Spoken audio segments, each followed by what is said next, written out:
The leper scholar versus Jesus in Isaiah 53. The speaker of verses 7 through 10 is Isaiah himself. Verse 7. He was maltreated, yet he was submissive. He did not open his mouth.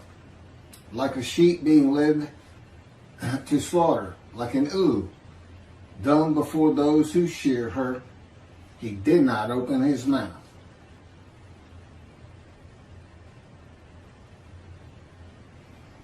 This isn't about sheep. This isn't about unblemished lambs. This is about not opening your mouth.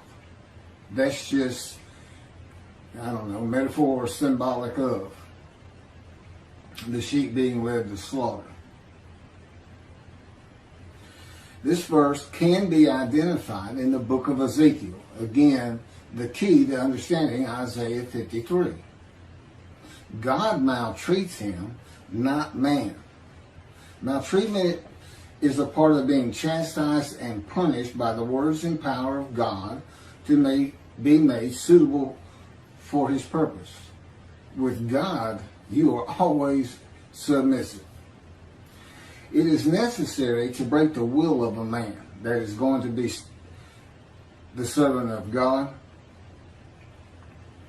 to temper and calm his soul and emotions. Ezekiel said he went in bitterness and the fury of his spirit in the hand of God. The chastisement, punishment, maltreatment, crushing, and bruising in God's fire of refinement is to remove this bitterness and furious nature of Ezekiel. It is to make a man meek and humble. Moses was called the most humble man on earth at the end of his life. God had him for 40 years.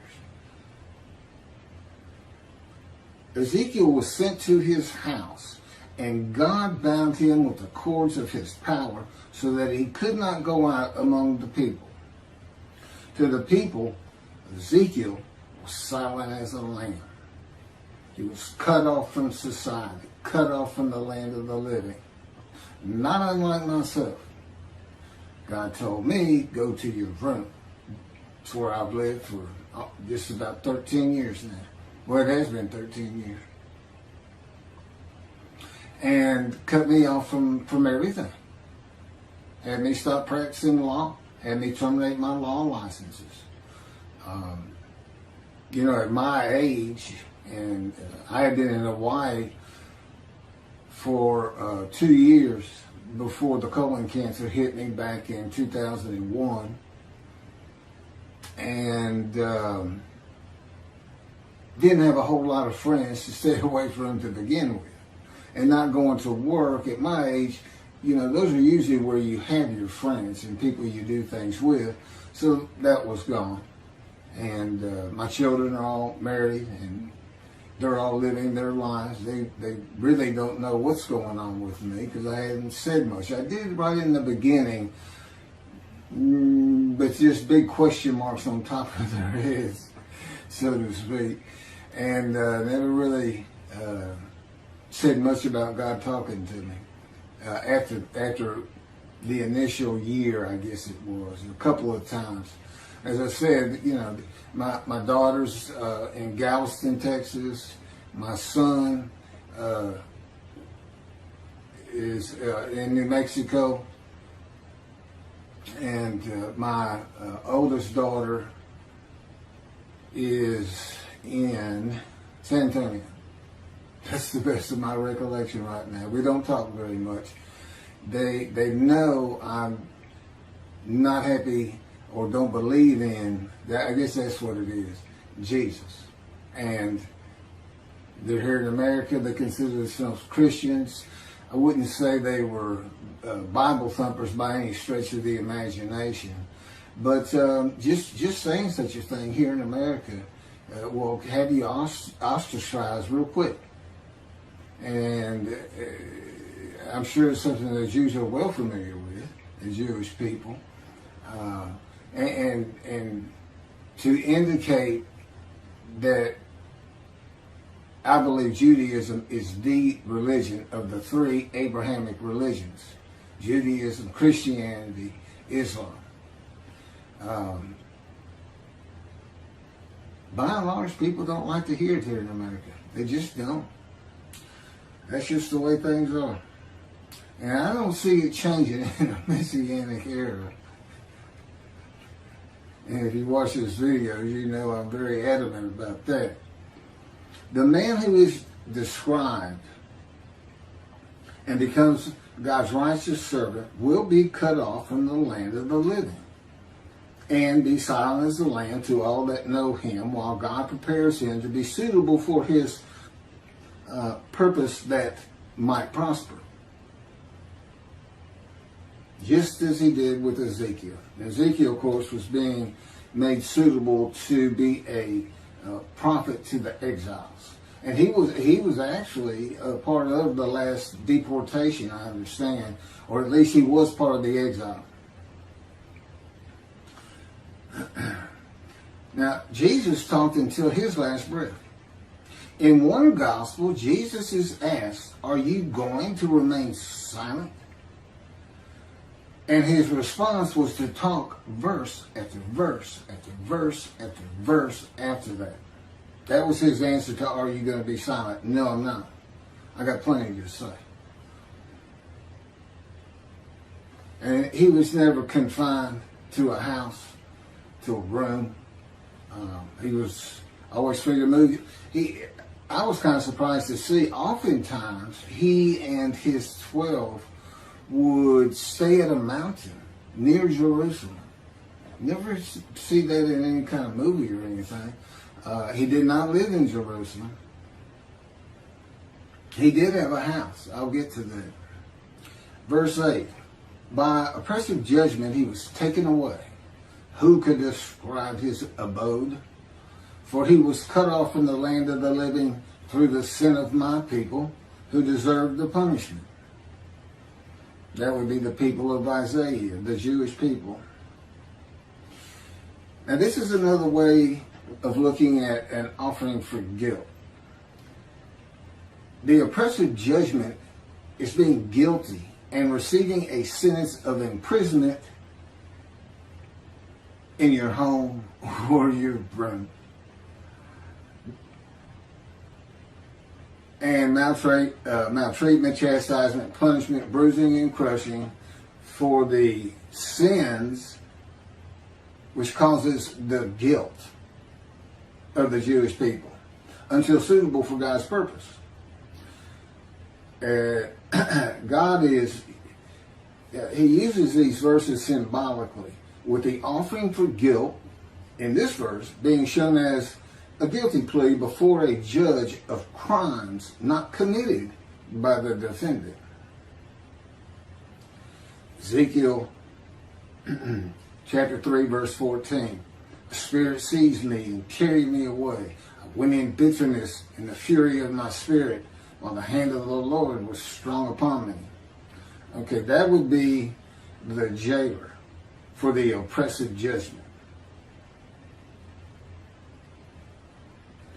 Who can describe his abode and cut off from the land of the living? That's the prison. Ezekiel chapter 3, verse 24. And a spirit entered into me and set me upon my feet. And he spoke to me and said to me, "Go, shut yourself up in your house."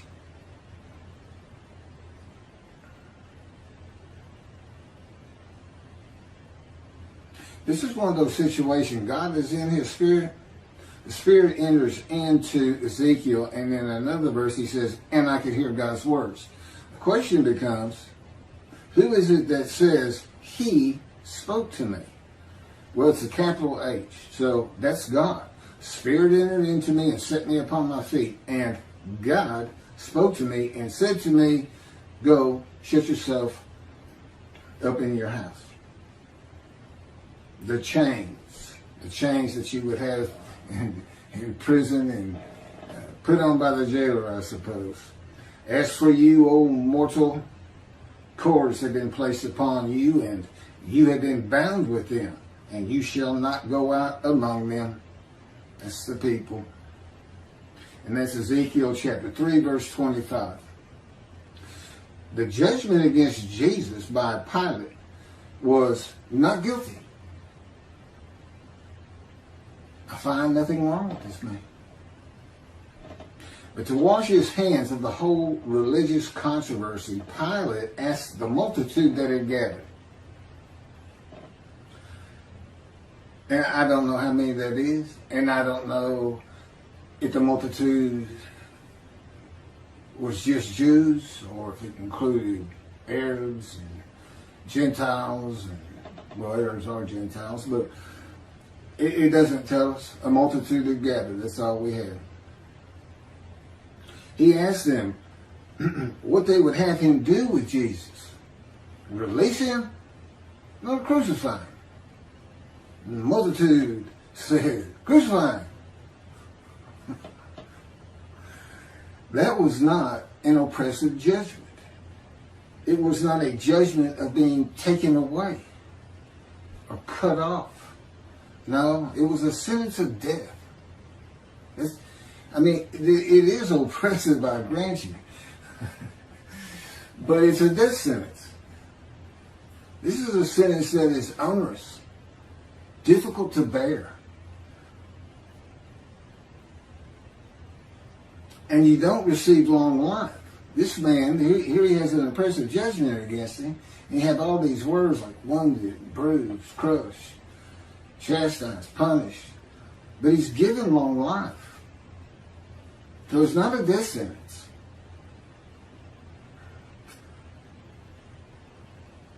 Who could describe his abode? Jesus has a house in the Gospels, but it is never described. No one today could describe his abode.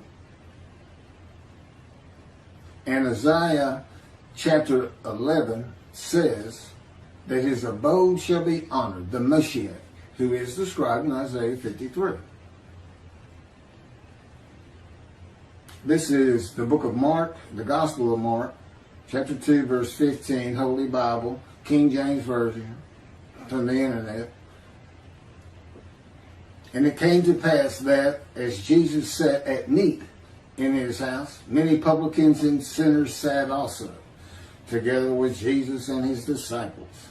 For there were many, and they followed him. Doesn't sound like shunned and despised to me. And of course, today nobody can describe that abode. All of Israel will be able to describe the abode of God's righteous servant. That would be me in this day of social media and phones with cameras. And it will be in Israel. It will be in Jerusalem. Now, what does it mean? It is to be honored. I don't know what that means, a fancy home, or just the fact that God's righteous servant lives there. For these past 13 years, I've basically been in a room in a condo with my parents. I pretty much stay in here all the time. I go down to the kitchen once a day, once or twice a day. But before that, when I was in Hawaii, we lived in I call it the little green shack. There wasn't anything to it at all. But the kids they were all over. I took my oldest daughter and my son. Initially, my young daughter at the time came out with us too for about a month. This is post-divorce. And my wife had custody of all of them, but she didn't want the first two. She was getting remarried, and they were a handful, not unlike their father. I've heard that more than once. But they were having a great time. It was good for them. They needed to get away from Houston for a while, and that's why I went. And but that's, after 2 years the cancer hit me. I did pass the Hawaii bar. I got the results in the hospital. But and it was difficult to take. I was in enormous pain, but it had to be done. I had a family to take care of.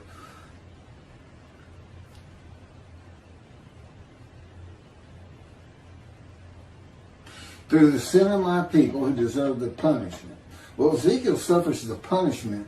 God tells him of the houses of Israel and Judah, which is for sins, for 430 days. But the houses of Judah and Israel were defeated by the Babylonians and deported. They suffered their punishment in exile. God told them, if y'all don't stop, I'm going to raise up armies against you. You're going to, yeah. And so they suffered their punishment. There's no vicarious suffering in this chapter of Ezekiel, and God makes that clear. Basically he's saying, you're going to suffer the equivalent of what they should suffer. Exile, 430 days pinned to the ground with your hands tied behind your back in the power of God. I don't know if that's really close, but God thought it was about right. Sounds pretty brutal to me. I myself, because I did something that in retrospect was about, it shows who I was when God first got to me. As he would say, when people ask you why it took 13 years to get you where I wanted you, or 13 plus years, tell them that story. He won't let me tell many, but he'll let me tell you this one. He's always saying to me, Keith, I am God. Particularly early on. And sometimes a lot sterner than that. Well, anyway, he had driven me to almost madness. That's how I say it. And anger. And then I hear, Keith, I am God. And I responded, God, I am Keith. I never did that again. He slammed me to the ground in his power with such force, it just about knocked me unconscious.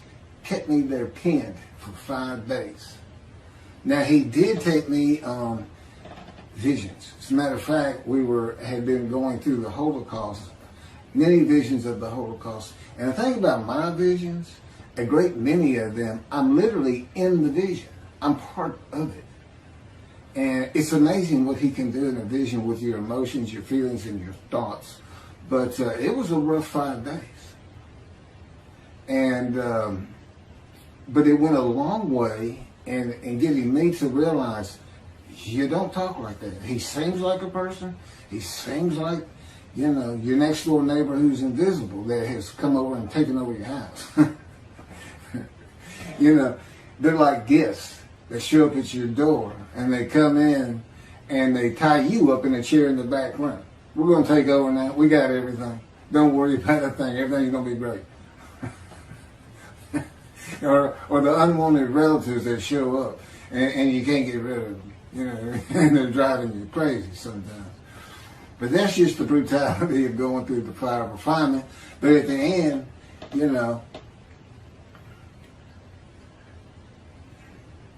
you're so thankful. I would have never been this man.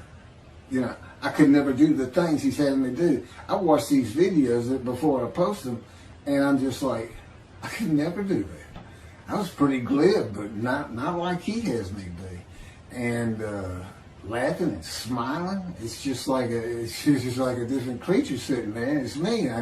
It's almost dumbfounded. And I'll tell him, man, you were something else when you're operating the unit. Sometimes I call it. Anyway, again, he wants you to know these things about him. He's not just everybody. I'm sure, especially those who seriously study the Torah and the time, you have your own perceptions of this entity, God, not as a man, but as a person yourself. You can't help but start adding attributes to him of a man. And when he converses with you, he says, one man to another man. But it doesn't take long to realize this is an entity, a being that is nothing like man, other than he exists and he does have emotions. And he did create everything. And of course, he relates to me in a way that I can understand. Is that how he is of his own when it's just him and his companion, the spirit? Probably not. It's different. So anyway, no vicarious suffering. God says every man is responsible for his own sins. And he tells his people, do not sacrifice your children. Because there was a false god that the fire god, I can't remember the name right now, but people would fire these idols up and toss their babies in as a sacrifice, and the Jewish people were doing it, and he told them, don't sacrifice your children. And what does Christianity say? God sacrificed his child so we are forgiven of disobeying him. Again, when you make a human sacrifice, it's the man's. Camera just faded in and out. I may have to cut this short. As the Mayans did, they were looking for favor. They made the sacrifice so their gods would do something for them. What was God making the sacrifice of his child for the Gentiles to do for him? What was he trying to get them to do he couldn't get them to do? What's he looking for? So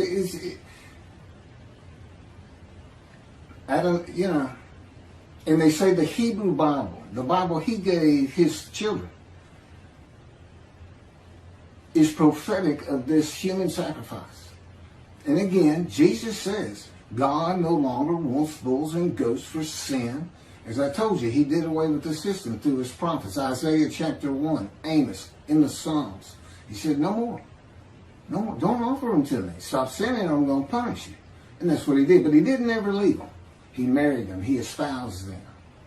And he tells them, there's one psalm he says, I don't care if every single one of you turn your back to me. I don't care if every single one of you is sinning and not practicing my laws and commandments. I'm not leaving you. You're mine. But I will punish you. That's God.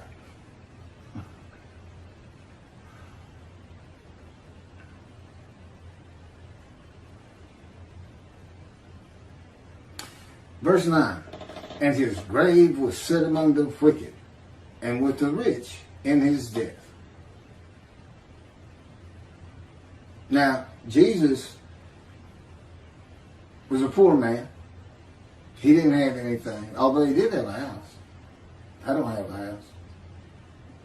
And or car, or even a bicycle.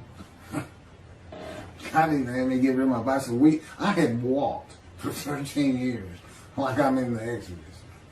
You know, they camped out for almost 20 of those 40 years in front of a Don who never would let them pass through. That's what's, I mean, it's as though that's just part of the story that God knew he was going to write, that he was coming from a Don. Because, see, he's with Moses. Moses wasn't allowed to go through. That means God didn't go through. Because Moses was a host of the Lord's host. The Spirit had entered him. God was in the Spirit. So God and the Spirit are in Moses.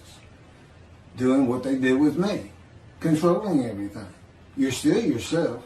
It's not like some possession where, you know, if you watch Supernatural, for instance, these demons will possess somebody and they push that person to the back, almost like they're not part of it anymore. That's not what this is. You know, I'm a host, and they are guests, so to speak, and they're very kind of good guests. They take care of you. They make sure you feel like yourself. They do good things for you. Even though I have to go through this fire of refinement, which I'm told ends when I get to Neblat, then Garian Airport in Jerusalem. I can't wait to get there. But, and doing work like this, so there's been long periods where I just, you know, when writing was done, and it was just, it's just brutal when I don't have work to do for him. He said, I can always make you a little bit better. So, and again, you can read about some of this a little bit more graphic in the life of the righteous servant of God in Isaiah 53, which is my life. God had me type. He dictated it. He's my ghostwriter, which is, you know, really, that's something else. I mean, it's just a life of getting hurt. banged up and suffering. I mean, that's what it's focused on, you know. So there's some interesting things in there. A lot of information, but really to get outside of Isaiah 53 and see other matters of the Bible that aren't ever discussed, or whether the knowledge is weak, like it is with Isaiah 53 today, in this teaching of Israel being the righteous. So there's a lot of other material, and there's a lot more on Jesus and his story and the Essenes and this and that. Probably about 7 chapters, and the rest of it is all Judaism, the Jewish people.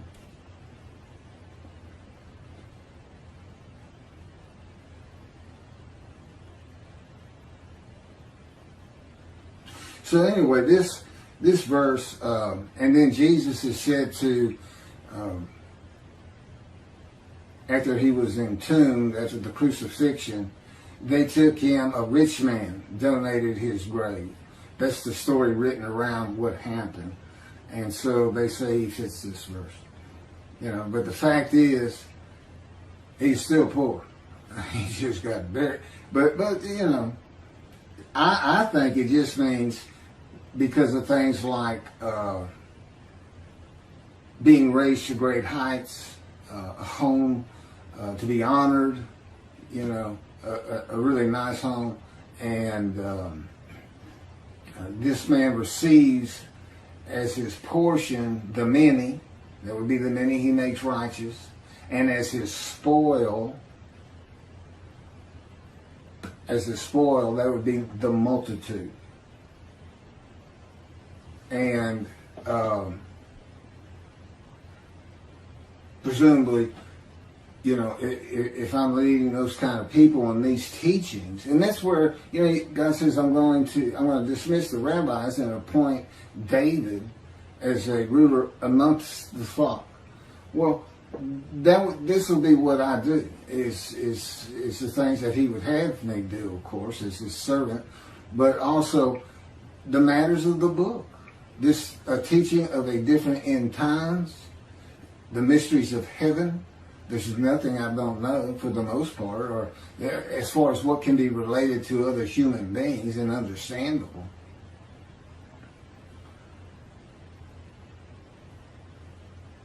So, and we know he's a man of suffering and had to rise to great heights. So, and then he's taken from the world. You know, he took me to poverty.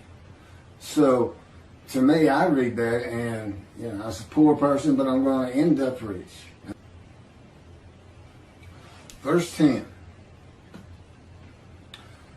But the Lord chose to crush him by disease, that if he made himself an offering for guilt, he might see offspring and have long life. And that through him the Lord's purpose might prosper. But the Lord chose to crush him with disease. Now, I think I've covered that sufficiently. I'm familiar with disease. My life was crushed by disease, by cancer. I was supposed to die 20 years ago. God says, I took it from you. I gave it to you, and I took it. I gave you cancer, but you survived because of me. I orchestrated you getting shot through the abdomen. You're the man of suffering. A lifetime of it. And I made sure you didn't die. Now, I don't know exactly how he did that, but, you know, possibly he was in the operating room and helped the surgeon's hand. I don't know. But it's very difficult to be shot in the abdomen when you're 18 years old. It's very traumatic, to say the least. There's little question. I had nightmares just about all my life from seeing things that you just shouldn't see in a household where there's been a number of suicides in the family, and as a young child, and then the trauma of being shot, and And that's what I believe was always causing this headache I had. It was from biting down, it was inability to sleep good, nightmares, which is a byproduct of post-traumatic shock disorder. And that's what I thought my problem was. And I was destroying my jaw joint by all the biting down. And as I also just mentioned in the last video, God controls my dreams. So that stopped. But he also was causing that pain. He was causing me to do that because, again, I'm the man of suffering. He came to me in the womb to make sure I fit these verses. And that's the only proof I can offer you that I actually offered myself for guilt to him.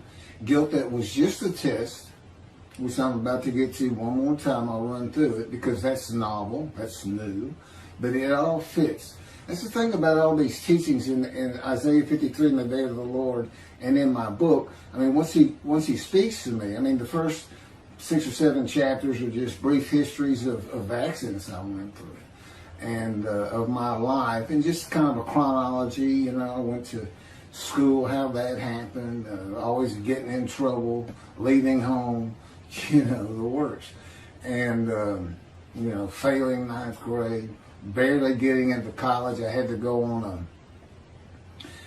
into summer school. The only reason I even went to college is because I got shot.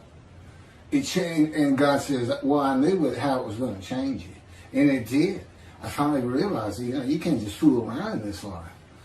I need to do something with myself. And because I wasn't going to get out of high school. I had just failed too many classes. Mostly because I just didn't like it. Well, I wanted to be elsewhere. So I was always skipping school and this and that. And like I said, getting in fights and getting suspended and thrown out. And I got thrown out of one school. Again, another alteration with the principal. I mentioned when in the 2nd grade I had an altercation. And then I had another one in high school and they told me to cut my hair. And I did. I always wore my hair in a ponytail. It was nice and neat. It was long blonde wavy hair. And I reported to the principal to show him. And he got up out of his desk, walked behind me, I'm sitting in a chair, and grabbed me by the back of the head and yanked my head back and said, "It's still over your collar." I think I did a backflip out of that chair. I'm not sure what happened, but I do know it took several people to pull me off of him. That's how volatile I was. I mean, I was just, God would say, "Tell him." God said, "That's what I had to deal with. That's why it's taking so long." The fury of my spirit. So, I tell you, David, what can I say? I got some DNA in me that is a little bit different from maybe others. I'm not sure. Again, so far removed. That's why I'm the twig. So far removed as a descendant of David. But anyway, so and the Lord chose to crush him by disease. Again, he wants that man blemished. He knows the Gentiles are going to come up with the unblemished Lamb of God. He used Leviticus. You sacrifice a lamb, your sins are forgiven. And so they used a human being. And he made sure you can't do that. Except they did it anyway. It's like, I don't understand it. How can you read crucifixion and the man lives? Makes me righteous by his knowledge. Now, I know it says might. He might have long life, might see his children. But that's just part of the test of devotion. That's what it's about. And it's a test because there's nothing to offer yourself for. That's why the angel comes before them. The angel's here before he ever starts teaching me the scripture. And the Jews don't know it, but they're sin free.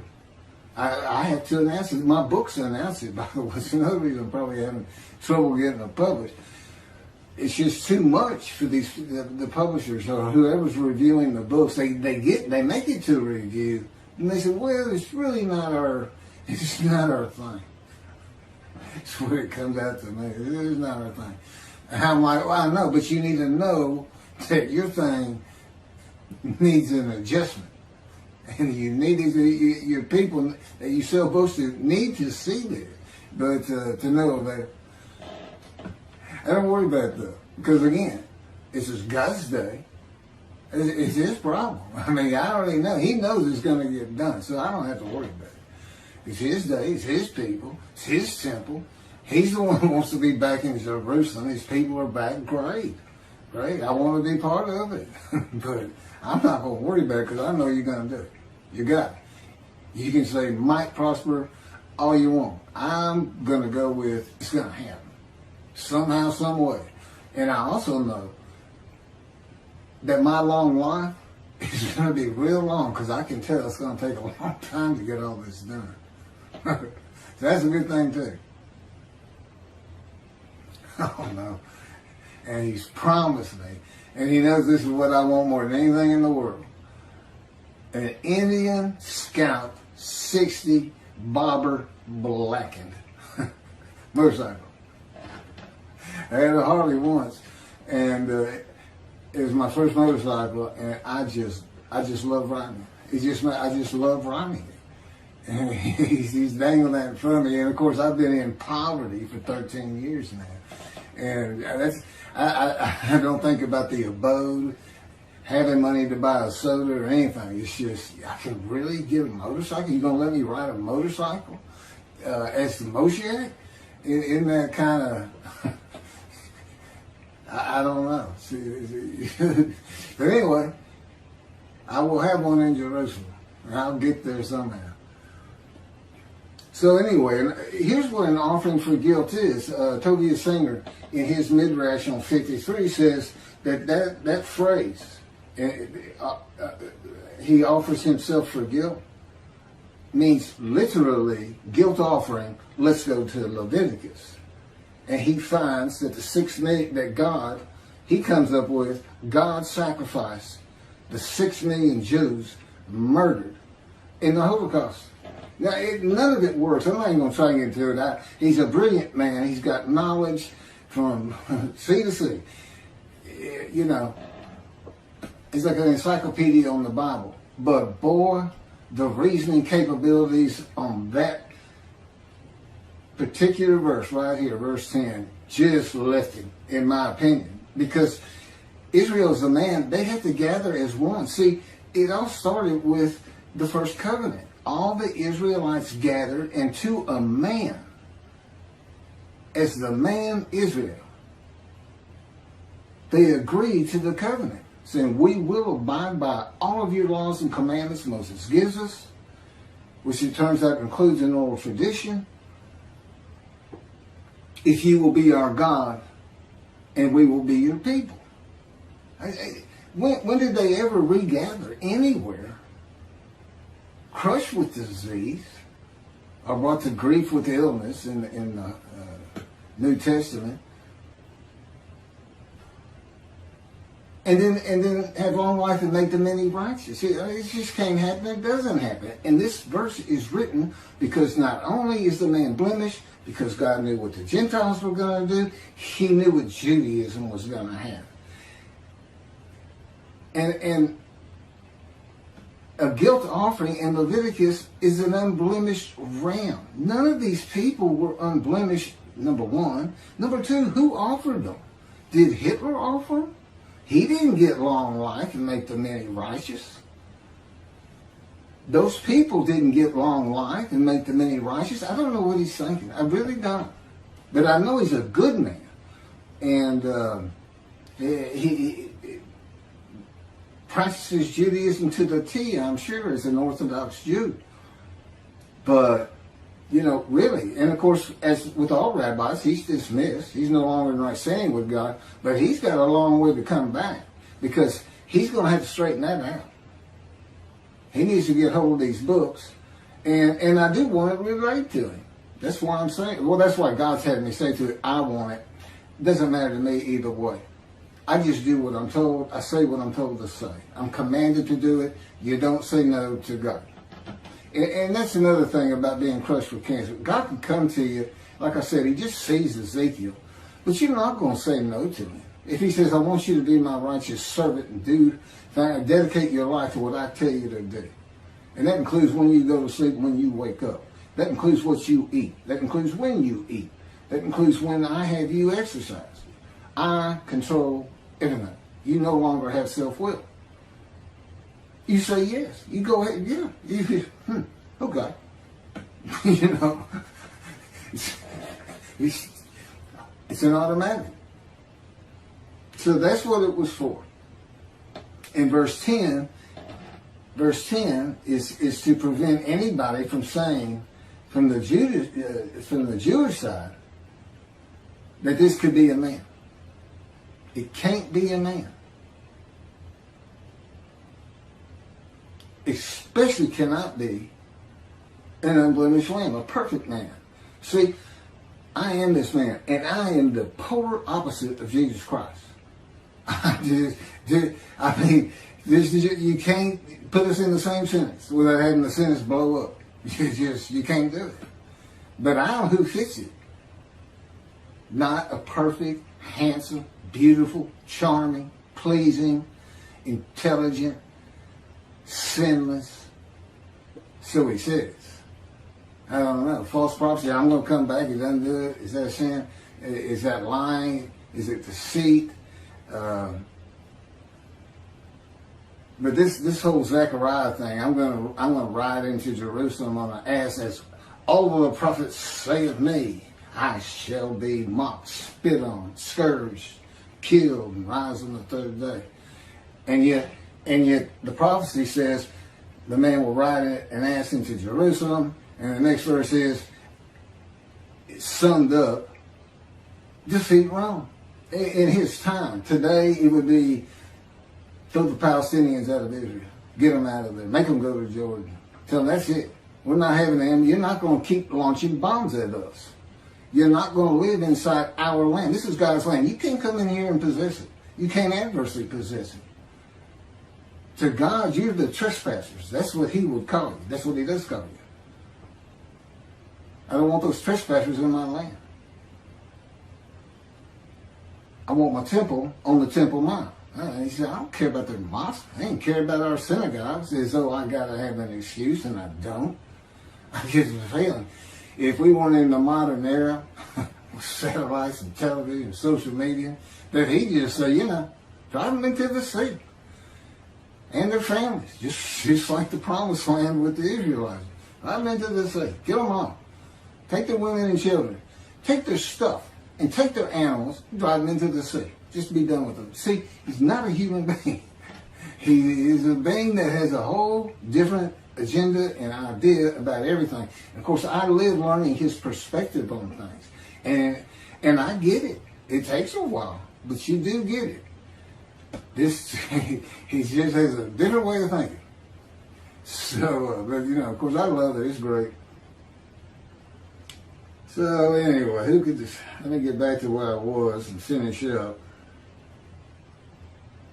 The speaker of verses 11 and 12 is God, and I'll pick that up on another video and end my,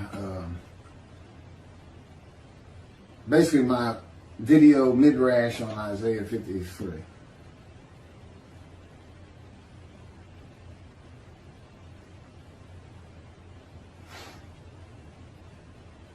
I think I've covered just about everything.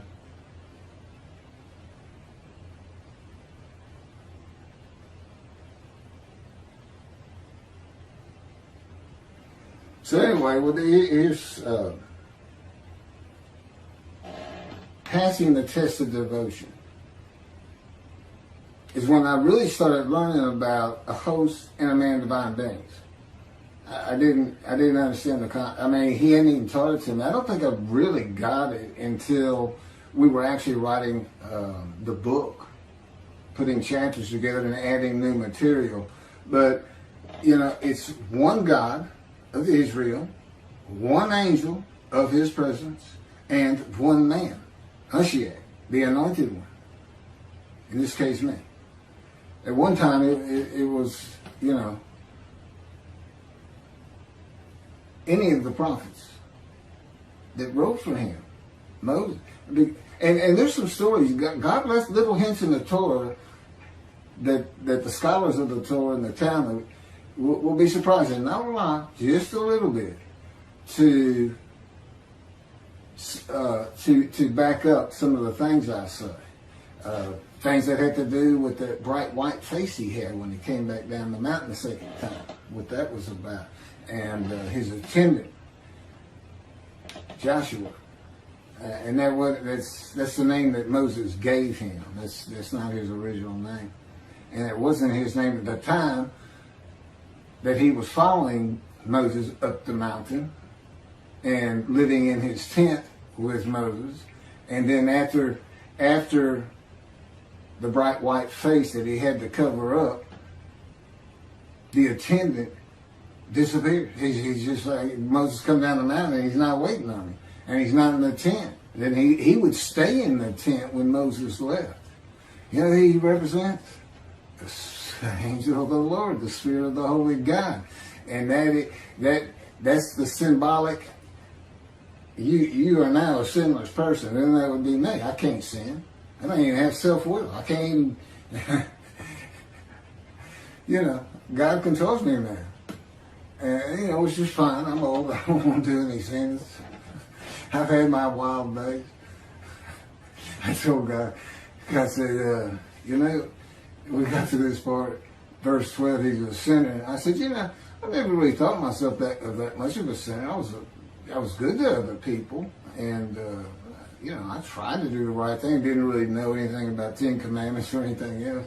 I'd seen the 10 Commandments, Charlton Heston, of course. Everybody has. And he said, you don't think you're much of a sinner, huh? And all of a sudden, I'm Scrooge in that story. Christmas, the ghost of Christmas past is taking me on visions. And in these visions, it's like, I'm back there. It's like the first time you start a car. You can remember, man, I felt so great the first time I drove a car. When young, but you can't really get that feeling back. He puts it back in me. I can literally feel as I did the moment I first started and drove a car. The excitement, the ambience that was around me at the time, everything. It's absolutely amazing. But I also found out it was quite the sinner. But I wasn't a habitual sinner of any particular type of sin. It just seemed like I hit just about all of them. And as the Christian says, if you've had murder in your heart, you're a murderer. Okay, well, I even caught that one because I'd get so angry sometimes. It was like, hold me back. This is it. Where's my guns? No, I never killed anybody. I don't even hunt. I've never hunted. I can't even kill animals. I don't even like stepping on a bug. And I never have. It's always been me. But again, he's been with me. There's little things about my personality that made me a better person without me knowing it, but without any particular extreme. I don't know who I'd have been if he hadn't come to me in my first year. I don't know. It's something that we've been working on more lately than any other time in the last 13 years. And I tell you, it doesn't really matter to me. To me, I'm just me. My disfigurement, that's just me. It doesn't bother me. It doesn't bother me that you say you did it. And I believe him. I said, you did. I loved running, and it really hindered me in track because you need 2 strong arms for a quick start to drive out of the blocks and everything. And but one thing that never happened, which is surprising, because he said part of the reason I did it is so that people would pick on you and bully you and this and that, because that's what happens to young Jewish people. I wanted you to feel, as best I could, the suffering of the Jewish people in every way imaginable, including the wounding, the crushing, the bruising, the maltreatment. And but the fact is, nobody ever made fun of me about this arm. And it could have been, I looked like, because I wouldn't smile, and it's like, I had a friend tell me, it looks like you when you look at people, like you want them to say something bad so you can launch into them.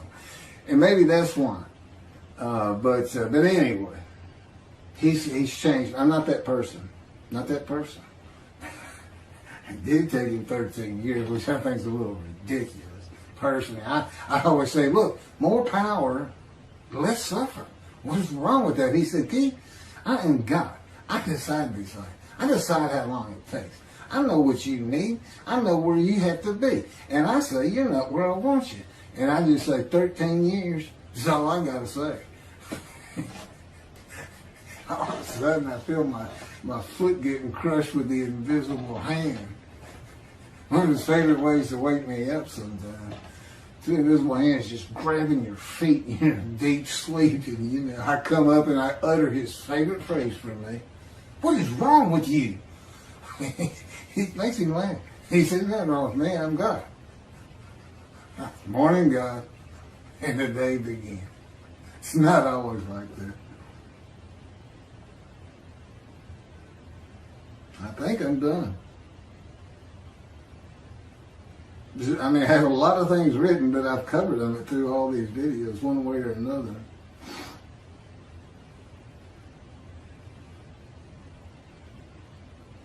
Okay, this is the last of the verses by Isaiah. The third and last speaker is the Lord in verses 11 and 12, and I'll pick those up in the last video on this midrash of Isaiah 53 on camera. I hope you take these serious. It's a serious business. We're talking about destruction to the land of Israel. That's what I think of. And of course, he puts these thoughts in me and to make me feel like it's actually my responsibility. Even though I know better. It's not my responsibility because I don't control anything. But I still feel it. Just like I still feel like me when I know he's having me say words that I wouldn't be saying. It's very complicated. And it does take a long time. And I do it again, even if I didn't have this wonderful task in front of me. I mean, to go to Israel, to know, I'll be able to earn a living again and have things and help people understand his personality and be instrumental in having the temple built someday. Could be 20 years from now. I'm 63. Moses was 80 when God spoke to him. Lived to be 120. I don't want to be 120. Is that story? Or was he really 60 and lived to be 100? You never know with God. He throws a lot of stuff into his stories, but the fact is, though, everything happened on the ground. It's kind of like you see a movie and it says, based on true story. Because God said, it's like the dialogue. He said, if you heard the way they talk to each other sometimes, he said, in the Bible it might say, and Jacob said, yeah, or Saul said, okay. Yeah, well, or Saul said, no. And it may have been a gesture. God said, okay, and Saul said, no. Because if you read the dialogues, they're all the same throughout the book. Yeah, and it's like third grade reader. It's very proper, very clean, very. And God said, these books have to sell. They have to get around. I had to add some story to it to make it interesting, but I put in my philosophy, the moralities. There's so much behind it. And that's why the Jewish people study Torah so hard. And Torah is like almost an entity to them that God created before he created the planet, Earth, people. And he did, but what they need to know is it's not just the Torah he had written. It's the entire Hebrew Bible that he had before creation. The entirety, even the Psalms, he had written. Now he writes them in antiquity, so they read as though they come from antiquity. But, he's talking to his, Isaiah wrote Isaiah. That's what he told me to think about. He said, sometimes I had to get other people to finish, or do this, or do that. He said, but when you're reading it, understand that while there is a lot of story, I could have made any of it happen. All of them are within my powers, all stories. And I'm not talking about express miracles like in the Exodus, where he flat out says he's done it. But it's like you see Elijah, and you know, he's calling down the fire at the sacrifice of the bulls with everybody in Jerusalem having come outside to watch it all with the bad guys. I can't remember the name of that man. He's not giving it to me. You know, you think if God's control you, you'd be a perfect person. You'd be like a Jesus. No, I'm still Keith. You listen, I'm still me. Now, I can't sing, but I can still, you know, I can argue and get angry, and nothing like you would think of Jesus, so to speak. And he's not part of this, you know. There's nothing written about him in his time. And everything was a story back then. It's a great story. And like I said, there's all kinds of variations to it.